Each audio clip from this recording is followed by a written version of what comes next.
আসসালামু আলাইকুম। আশা করি সবাই ভালো আছেন। আজকে আমরা তৈরি করব বিনেগ। কিভাবে বিনেগ তৈরি করা হয়। তো এইটা রেস্টুরেন্টের জন্য খুবই একটা গুরুত্বপূর্ণ শিক্ষণীয়। যারা নতুন আছেন, যারা রেস্টুরেন্টের সাথে কাজে জড়িত এবং যারা এখনো এটা জানেন না, তো ভিডিওটা ফলো করবেন যাতে আপনাদের উপকারে আসে। তো আমি দেরি না করে শুরু করে দিই। তো যেটা হলো আমি ৩ চামচ সরষে বাটা অর্থাৎ মোতার নিলাম। ঠিক আছে? ৩ চামচ সরষে বাটা নিলাম। সরষে বাটা হয়ে গেল। এখন আমি ২ টা ডিমের কুসুম নিলাম। ঠিক আছে? ২ টা ডিমের কুসুম নিলাম।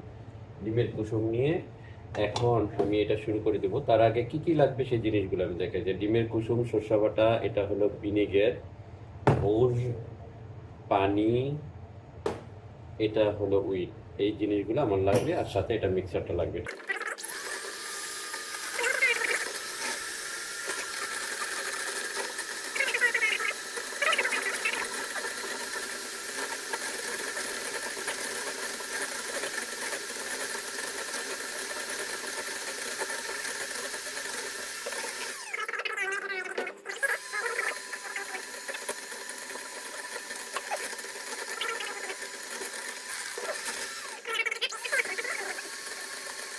ফুল স্পিডে দিবেন না, আপনারা এটাকে অল্প কমে দিবেন।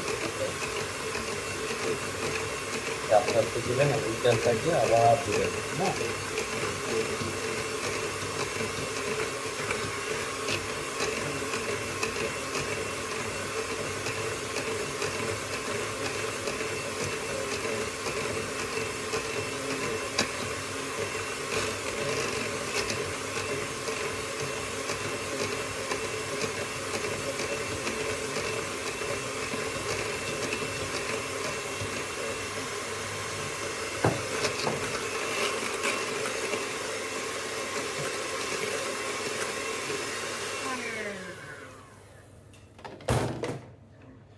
তো হয়ে গেল আমাদের বিনেক মেজো।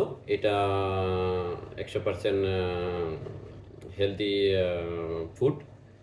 আশা করি সবার উপকারে আসবে। আল্লাহ হাফেজ।